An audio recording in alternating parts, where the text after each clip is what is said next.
Welcome to Raising the Flipping Bar, the go-to podcast for aspiring and seasoned real estate investors. I'm your host, Derek Marlin, and I'm the CEO of Elevation. We're a real estate investment company based right here in Denver, Colorado.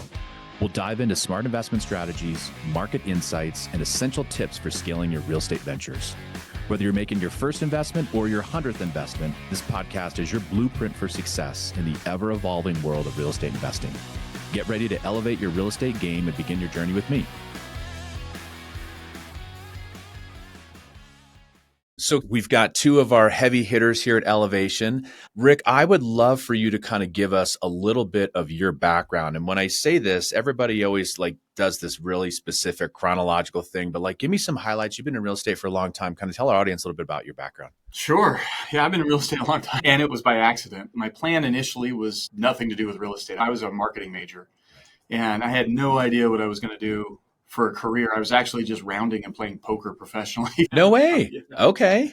And right about the same time that I started figuring out that was late nights in smoke-filled rooms with angry people because you're stealing their money. Yes. It wasn't the lifestyle I wanted. I had the opportunity that presented itself to just, as a bridge to something else, start working in real estate. Here we are 20 years later, still doing it. So it's been an interesting path. It's taken me through all different facets of real estate, including traditional sales, on-site sales, contract management, builder meetings for construction and development, and now most recently, more of the investment space. And tell me a little bit about your family background in real estate too, because you kind of come from a lineage of real estate people, which honestly is interesting that you don't really hear that very often.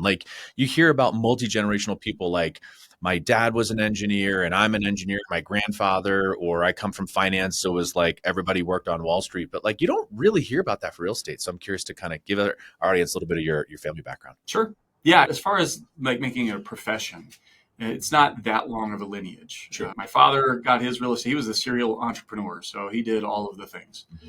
And he started to dabble into real estate, but it was my mom that really took that and she ran with it. So she became one of the top producing agents in Colorado and won several awards with a couple of different companies along the way. Nice.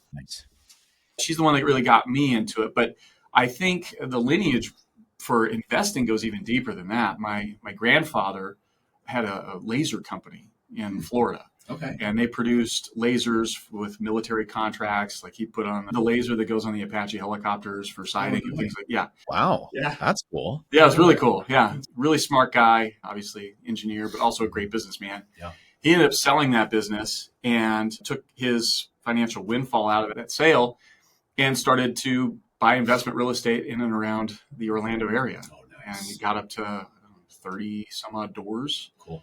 In the 80s, I think it was. Wow.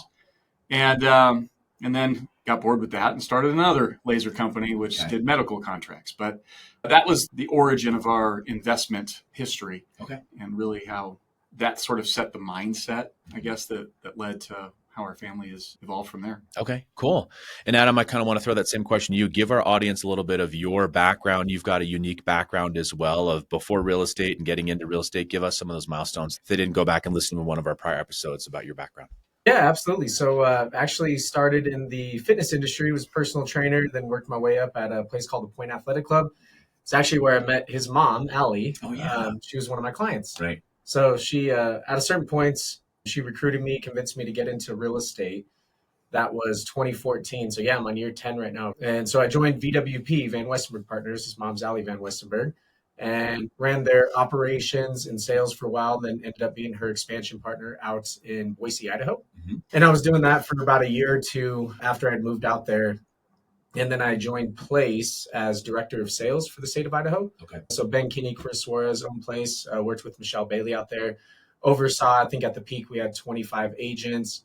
When I left to move back here to start working with you, they were down to 18. So yeah, year 10 now and loving it and happy to be here. Yeah. Awesome. Well, and I kind of jumped the shark a little bit. I normally intro our guests with a fun fact. So I do want to kind of backtrack a little bit. I would love to get a fun fact. Maybe let's start with Adam and we'll go with you, Rick, of something that people wouldn't think, something different. Doesn't have to be super out of left field, but just give us a fun fact about you. Oh man, that's tough. I mean, I still make music to this day, not as much as I used to. So, but I used that last time. So I guess, yeah, fun fact, I'm still an avid runner. and weights as well too. But I bet I've ran over 10,000 miles. I tried running for like 2 months. The first couple months are hardest. Oh no, I'm telling you, man. Yeah. Like I gave it a go. Yeah. I even talked to people. They said you have to go further. You have to run longer. You're going to hit that runner's high. There was not a single second when I thought to myself anything other than I hate this. I hate this. I hate this. I hate this. Oh, So, really? Good on you, bro. I can't. No, I love it. So it's how I clear my head. It's like my meditation. Nice. Okay, good. So, no, that's a great fun fact. Rick, give us your fun or unique fact. Well, I mentioned that I dabbled in poker for a little while, but probably I would say that most people don't realize that I'm a coach. Like I coach all of the things. I coach my son's basketball team, his baseball team, his football team. Cool. I've coached my nephew's football team. I even coach the agents that I partner with. Yeah. So they're calling me up, asking me questions all the time. How do I do this? How do I write that? What should we talk about with this conversation? So I think just by nature, I'm a teacher. Okay. And I just wish I could figure out a way to profit from that. So, Yeah. I mean, I already mentioned that I dabbled in poker for a little while, but probably I would say that most people don't realize that I'm a coach. Like I coach all of the things. I coached my son's basketball team, his baseball team, his football team. Cool. I've coached my nephew's football team. I even coach the agents that I partner with. Yeah. So they're calling me up, asking me questions all the time. How do I do this? How do I write that? What should we talk about with this conversation? So I think just by nature, I'm a teacher. Okay. And I just wish I could figure out a way to profit from that. So We're in the process. We're figuring it out. Okay, good. No, those are great. Let's jump into some of the meat and potatoes of today's episode, and that's obviously the NAR lawsuit. We're recording this at the very end of August, so we've been quote unquote in it, whatever, week and a half. So this episode will drop in early September. So we'll barely be 30 days into it. Rick, Adam calls you the wizard. I would love for you to maybe give us a little bit of background about your transaction management company, because I think that helps set the stage for our audience to understand the volume that you're seeing. And then we can maybe kind of talk through, let's call it the high level nuts and bolts of this lawsuit. Sure. So my company is the Closing Concierge Company. Essentially, I was creating the TC industry before the TC industry really took off. TC is obviously transaction coordinator. Okay. And so what they do is they'll assist real estate agents with the day-to-day back office, scheduling, making sure the files are compliant, things like that. When I began doing this, I was taking it a step further. And it really was born out of necessity when we were working with, we had a new construction project in downtown Denver, 143 condo units that were all being built from ground up. And they were all coming to market basically 2 floors at a time every 3 to 4 weeks. Yep. And so we quickly realized we needed to have someone that just managed the processes from scheduling inspections and walkthroughs and all that stuff through to appraisals and closings. Yep. And so I took over that role, and I realized that was going to be beneficial for other agents as well, just in the traditional buy and sell residential space. And so that's sort of where I created my business. And so I call it TC Plus now because everybody knows what a TC is. It's very common. But I do more, right? I negotiate on inspections, and I've done it thousands of times. I've got lots of experience to draw on. So I've taken that and I've grown that into a business where I now work with several agents partnering over multiple different brokerages. And that gives me the opportunity to see how different brokerages are approaching these new rules and to see more contracts that are implementing the new clauses and language being executed and passed around. It all began, well, I don't say it all began, but this really came to fruition due to a lawsuit that originated in Kansas City, Missouri. Now, we are agents in the Denver market. We work in Denver. So I feel comfortable in saying just another reason for me to hate Kansas City. They've got the best quarterback in the NFL. Yes. And Well said. they created this problem. True. So Yeah. essentially what happened was there was a seller who was angry about the fact that they felt like they were obligated to pay a buyer's agent. And that led to some additional litigation. Part of that litigation included the fact that the MLS systems include an offer of compensation in the listing. It was actually required in most every MLS system. Yeah. And so that way buyer agents knew what they were going to be working for, and they could explain to their buyers that this is what I'm going to get paid, and you're not going to have to pay that.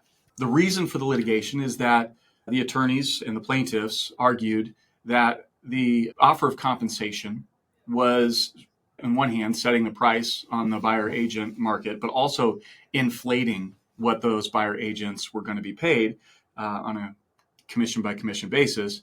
And that subsequently resulted in overinflating values. And it's an antitrust case. So they considered it price fixing. Yep. And ultimately, there was a jury that saw lots of evidence, and they concurred with that. But from what I understand, again, not licensed in Missouri, haven't worked in Missouri, but from what I understand, they, and I think it was Iowa, both have or used to have contracts that were not very clear on how negotiable commissions can be and how the offer of compensation can also be variable. It was, from what I understand, it really was kind of baked in with those contracts. They weren't very well written from the start, but nevertheless, that has created the lawsuit. They sued the National Association of Realtors. There was quite a judgment, but then a settlement was reduced down to $418 million. Yep. That's all it was. A couple pennies, right? So anyway, the settlement was inclusive of the National Association of Realtor members and the MLSs that are owned by the National Association of Realtors. And the MLSs are really the ones that are now implementing these new rules. Okay, perfect. And so before we jump to you, Adam, give us maybe a little bit of a high level overview of kind of, how did we get here and where are we at? Because I think we can go down the rabbit hole, or easily people can Google or use their favorite AI tool to talk about the NAR lawsuit settlement. But maybe just give us some backstory of why we're here, and then we can talk about where the hell we're going to go. Yes, in Colorado, we've always done it, quote unquote, correctly. Yeah. We've had buyer agency agreements. Commissions have always been negotiable. It's standard operating procedure. I've been doing that since I got into real estate, to meet with the buyer before going to a property, doing a buyer consultation, signing an agreement, and then taking them. Yep. So overall, it hasn't really affected Colorado as much as some other states, from what I can tell. Furthermore, there's no real laws right now. So we have guidance being passed down. Yep. But Colorado real estate law has not changed yet. It may. DOJ has not passed new laws on a federal level yet. So we're still kind of in that weird pendulum going back and forth of what really is happening. So being that we're still about a week and a half, 2 weeks since our MLS changed and not putting the compensation in the MLS, we're still gathering data on what it's going to look like moving forward. Yeah. So. Yeah. And not to mention the fact, and just what Adam was just alluding to, was that the contracts haven't really changed because there's not actual laws that have been. I mean, the contracts have changed, but how we practice has not changed because there's not actual laws that are implemented in relation to the settlement, which is true. But it's also further interesting in Colorado that our real estate commission is at odds with the National Association of Realtors. Right. So one of the changes that the National Association of Realtors settlement requires is that when a agent meets with a buyer to show them a property, they have to have a signed compensation agreement before they show that property. Well, our division of real estate in Colorado says that showing a property is not actually a broker service. Mm-hmm. And because it's not a broker service, it doesn't actually require a compensation agreement because you're not providing one of the services that earns that compensation.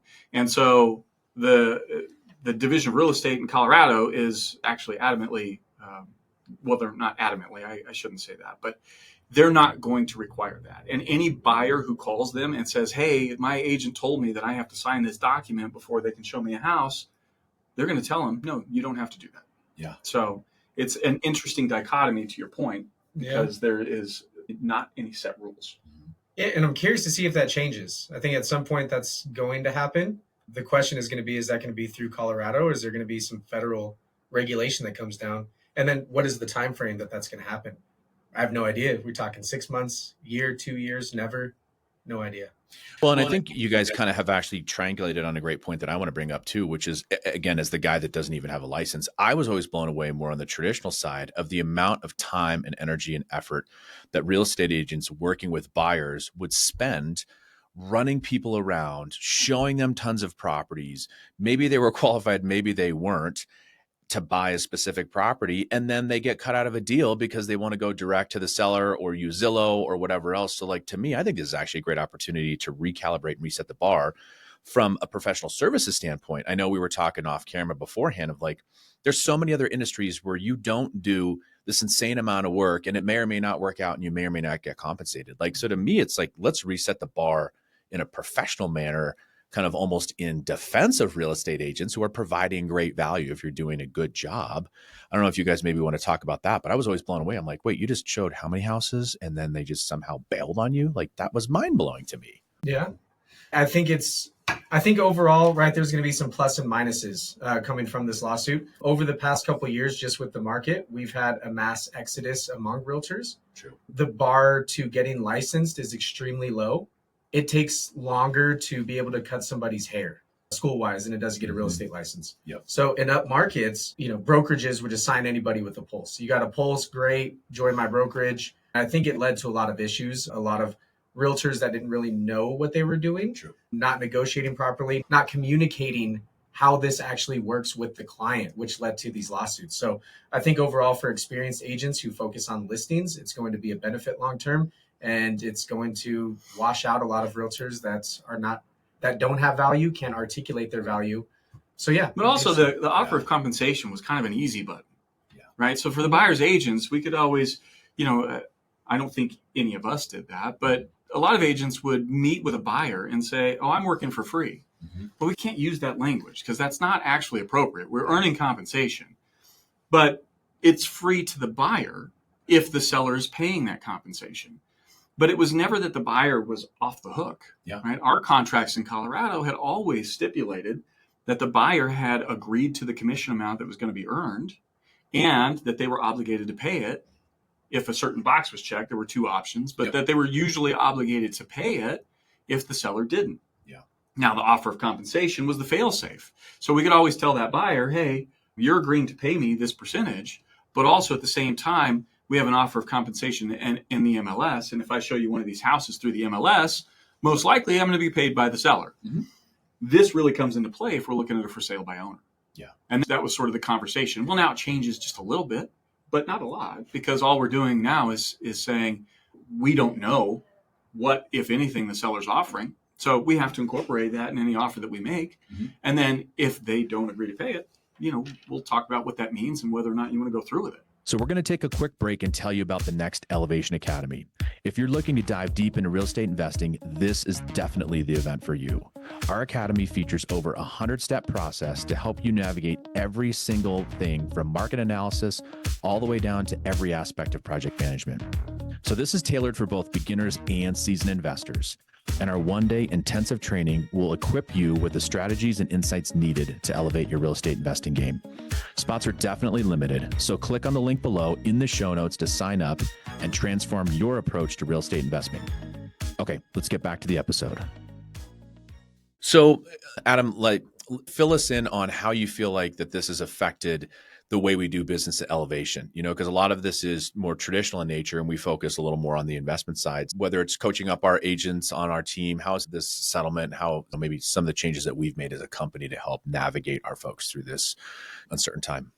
Yeah, mostly it's communication and getting people on the same page. So we held Rick actually led this. I do call him the wizard. He knows everything about the contract. So he led a class for our team and just describing our fail safes that we're going to put in place. Basically now, and I'll let Rick touch more on this as he's the contract guy. Mm-hmm. They moved additional provisions from Section 29 to Section 30. And now Section 29 is going to be offer of compensation, right? So it's broker to broker pay, right? So if a broker gets a 6% commission with the seller and they're willing to co-op 3%, well, we'd be locked in for a broker to broker. Or it's a seller will pay or buyer will pay, or you can check all three boxes. And there's going to be some pitfalls to many of the options. And one thing we're learning is that many brokerages are recommending different things. Right. And so to be honest, we don't know what we don't know yet. We'll be gathering data over the next month. And I'd like to toss it off to him because he'll have some good thoughts. Yeah, no, it's given the nature of my business. Like I've already seen probably 15 contracts come through with these new clauses incorporated. And it seems by and large that most everyone is just defaulting to the seller will pay checkbox. And so essentially it's no different from how the commercial industry has already operated for, years, decades. Yeah, well said. right? So in the commercial industry, there was never an offer of compensation through the commercial marketing avenues for listings. So there was always a broker-to-broker compensation that was incorporated into that. And so the brokers would have that conversation. What are you offering? Buyers in a commercial transaction had signed a buyer agency contract that said that they would pay a X number of percentage. And then the broker would work it out with the other broker if they were going to get paid that through the compensation sharing. Mm-hmm. And so really the residential is now just kind of mirroring how commercial's always been done. What I'm finding is that most every contract is identifying that within the body of the contract, seller will pay that commission on behalf of buyer. Okay. If it comes up short of what the buyer and the buyer's agent had agreed to, that's where some of those other options come into play. But generally speaking, the industry is still acting as if that's the plan and that's what sellers are expecting to do. Because quite frankly, if a seller is not willing to cooperate in that way, they're going to greatly limit the number of buyers that are able to purchase their property. Yeah. So, well, and that's the thing, right? It's going to be very market dependent. Right now, when we have more homes for sale than we have buyers wanting, right? Supply and demand. Yeah, exactly. Well, if you're one home in a neighborhood with 10 other active listings and you're not willing to compensate a buyer agent, when 90%, 2023 NAR report, 89% of buyers work with an agent. Yeah. Right. So the 10% that don't bought new construction or they did some kind of an off-market transaction. And often the people that aren't working with buyer's agents, their goal is to get the best deal on a property, right? So sellers not offering compensation, buyers trying to go directly to the agent that's listing the property. You're on two far ends. One's trying to get the most money and one's trying to get the best deal. So if you're one of 10 homes in a neighborhood and you're not offering compensation, you're probably going to sell for less. So I anticipate this could affect it in different markets. If we're talking 2021, I bet we would see some different changes. But right now it's kind of still been just business as usual. It's been Y2K. Yeah. And we were expecting that we were going to start getting a lot of text messages and phone calls from agents before they show our listing saying, are you offering compensation? And that's not really happening. I haven't gotten one. I was shocked. Oh, crap. What if we get blown up? How do we have the systems in place so we are ready with our sales assistant? I know, Rick, through your transaction management business, we're like sitting here ready for the people to come at us with their pitchforks and lanterns and blow us up from a communication standpoint. It's interesting to hear you guys say that really hasn't happened. No, I think just generally speaking, the agents in our marketplace, I can't speak for others, but agents in our market are not really considering that this is too much of a change. It's just, like you said, business as usual. And think if you just paralyzed yourself. You're like, I'm not doing anything. I'm not sure. Maybe you're a solo agent. Like you kind of screwed yourself for however, I don't know, 6 months leading up to this point, 6 months after this point. Like it's kind of mind boggling. Yeah, I totally agree with that. And, the system that we had, albeit the identifying a specific compensation amount through the MLS, that may have been sort of the one piece that could have been done differently. Yeah. But generally speaking, the system was set up for the success of the buyers and the sellers. Mm-hmm. Right? I mean, just take yourself back a little ways, right? If you were, 10-year-old Adam and you had been saving up your money and you've got $20 and you're like, okay, I can finally go buy that new transformer. Mom, can you take me to the Target and buy the new transformer? And mom's like, okay, sure, let's get in the car. And then she says, okay, it's going to cost you $5 for me to drive you to the store and get you into the store and help you check out the new transformer. And you're like, well, transformer's $20. I saved $20. I don't have the extra $5, Mom, to pay you to get me there to get this thing. Now I have to buy a GoBot. Yeah. Right? I mean, so it's kind of the same thing here. These buyers have been saving up the 20% or the 10%, whatever their lender has told them. Like, this is what you need to have to come and buy this property. They've saved up the money. Now they're ready to go. Well, if the seller offer of compensation is no longer available, they have to buy the GoBot. Yeah. Right. And then the sellers who are, Target is sitting there with transformers all over the shelves and nobody to buy them. Right. Because they hadn't accounted for what it's going to cost to help that buyer get to the store, through the store, execute the transaction properly, and then move on. Yeah. So that's how I equate this scenario. The changes that were promoted by the attorneys for the plaintiffs, I think it was very short-sighted. Right. And I think that's Definitely that's a good one. Do you think it either helps or hurts? And so like we probably need a graphic, like the help or the hurt graphic. So let's maybe start with you, Adam. For sellers, do you feel like this new way of doing business, the settlement, helps or hurts sellers as we see it today, I guess? I think it'll be market dependent. So in a market like this, I think it's neutral. I think good agents or listing agents are going to coach their client up to say, this is what it looks like right now. If your goal is to get the most money, here's stats, right? Data rules. So present that. But I do think in more extreme sellers markets, go back to COVID years, even the couple years preceding that, when you'd still get 5 offers on a listing, we had a massive shortage of homes in Denver, especially. I think that will be a benefit to sellers. Mm-hmm. I think you're going to get more unrepresented buyers that work as a customer with the listing agent, or they try to get through the process by themselves, which I don't recommend. And we can get into that. I actually have some stories. Yeah, definitely. So I think it'll be pretty market dependent for sellers. See, but I'm not even so sure about that. I mean, it makes sense, but the more I think about that, I'm not even sure that in a seller's market, it even benefits the seller then. Because probably what's going to happen when you've got 20 offers coming in on a house over a weekend, like we did, 3 years ago, the buyers, in an effort to make themselves more competitive, are going to be offering this offer, but then they're going to be offering to pay their own broker instead of asking the seller to do it, which they're mostly doing now. So when that happens, the amount that they're paying is probably going to be less. So maybe in the prior market, they would have come to the seller and said, hey, I'll pay you $60,000 over asking, and I'll close in 3 weeks, right? That was the offer, 3 weeks, but you have to pay my realtor per what you advertised in the MLS. That's how it was 3 years ago. In the future, if that same market were to develop, that offer may be, instead of I'm paying you $60,000 more, I'm paying you $40,000 more, and I'm going to pay my own agent. Yep. Whereas if they had paid the seller the $60,000 more and the seller kicked back 3% to the real estate agent, that's a bigger net gain for the seller in that circumstance. Yeah, I totally agree with you on that one. To me, it was always math. Like that's where I think as an investment company, we can really capitalize. It's always math. And so even if we go in now and offer on a property and say everything's 0% commission, then okay, great. Like again, theoretically, to me, whether I'm paying $500 for a property and knowing in our pro forma that we're going to get a 10% or $10,000 commission up front, and that helps us make our investment numbers. Well, I'm just going to offer $490. Like it's you're right. It's all math. And I just don't think people thought through that. From the seller's perspective, that math is, they're losing the gross. I agree. Yeah. Instead of gaining the gross and then paying back the commission percentage. Yeah. So it may wind up being that in a seller's market, based on what you were saying, that it's more beneficial for sellers. Yeah. I'm just not convinced it's ever going to be in any circumstance. I think kind of as well, what we'll see in those markets is the buyer agent commission is going to go down. Right. If you're in those markets, I've had buyers in 2021, they were very tough to work with. Right. Yeah. So if you get to that point where you submit an offer and they might start agreeing to doing 1% buyer agent commission that seller pays for just to be done and not have to show 40 more houses and submit 30 more offers. Yeah, so I think that could be a benefit to sellers, but let's see when we get back to that market.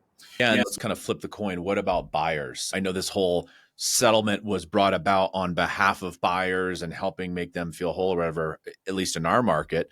What do you guys think about buyers, how this affects buyers? The buyers, they have a lot that they have to account for.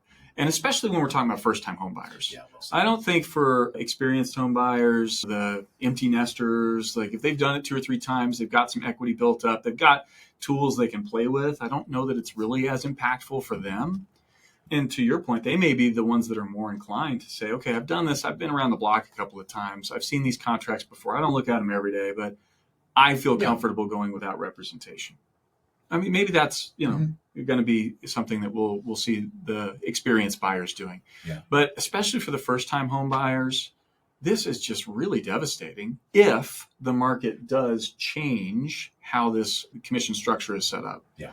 I'm still not convinced it's going to change very much based on what we're seeing so far. Sure. We're not even getting calls asking if we're offering a compensation for buyer brokers. Like it's expected. Everybody's business as usual. So, we'll see. I guess the answer to that question is it a pro or a con? Depends on whether or not practices change. Mm-hmm. Yeah, I think overall it's a detriment by far, and I think it could lead to some more lawsuits. Here's a perfect example. So I have a buddy that listed a property in Denver. A buyer, unrepresented, submitted a contract. I believe he helped prepare the contract, but he was treating the buyer as a customer, had a fiduciary to the seller. Right. So basically, he's a referee when it comes to the buyer. He can coach the seller, but he can help them make sure they don't miss dates and deadlines, whatever the case may be. Well, they missed their inspection deadline. The buyer did. Yep. They had no idea. They had $20,000 earnest money down, right? We have a 24-page contract. One page of it is an entire paragraph of dates and deadlines that all have legal ramifications should you miss a date and deadline. Right. So they went back to the listing agent and said, okay, we want to do our inspection. Listing agent and seller said that deadline's gone. And they're like, well, we're not going to buy a house without an inspection. So they submitted the termination along with an earnest money Release. Yeah. And the seller said, no, we get your earnest money, the $20,000. Well, the buyer then got the contract, sent it to a lawyer. The lawyer was like, yeah, you missed your deadline to do all this. So the seller got $20,000. He was upset that the deal's not going to close, but he got an unexpected $20,000 from it. So I foresee more issues like that popping up over time. And I think that's going to lead to, the reason we were operating the way we've been operating the past 15, 20 years was simply for that fair play. Yeah, even more. Yeah. No. So it's going to lead to more harm than good. I do think a great buyer's agent's worth their weight in gold. Right. The question is going to be, can we educate buyers enough to know that this 24-page document, right? You're not buying a pair of Jordans from the store. You're buying an appreciating asset that's worth hundreds and hundreds of thousands of dollars. Having an expert negotiate on your behalf and make sure and keep you protected, it's worth its weight in gold. Yeah. Awesome. So we have covered so much ground on the NAR lawsuit settlement. I've been super happy with that. We've got such great information, and I know our audience has gleaned a ton from that. What I'd love to do now is actually come back next week, and I would love to shift the focus a little bit to not only Denver real estate, what's going on right now, how do we key up agents and investors for success in the last couple months of the year, and more importantly in 2025. So join us on next week's episode, and we'll catch you guys on the flip side. Thanks for tuning in to this week's episode of Raising the Flipping Bar. If you found value in our insights and stories, let's keep the conversation going. Connect with me on social media and be sure to share this episode with friends or colleagues who might benefit. Your feedback and reviews help us grow and reach more listeners like you. So please, if you enjoyed this episode, leave us a review. Thanks again to the Elevation Academy for sponsoring today's show. If you're interested in learning more, click the link in the show notes below. And remember, every property tells a story, every deal brings a lesson. Keep reaching for those goals, and we'll catch you on the flip side. Hey, everybody. Thank you so much for listening and watching Raising the Flipping Bar. Just a basic overall disclaimer is that A, this is not legal advice. B, this is not tax advice. C, this is not financial advice. I hope you get the gist, but I'm obviously not a lawyer, not a CPA. Hell, I'm not even a real estate agent, actually. But in general, we hope you get a ton of value out of this, but there is a bit of a disclaimer.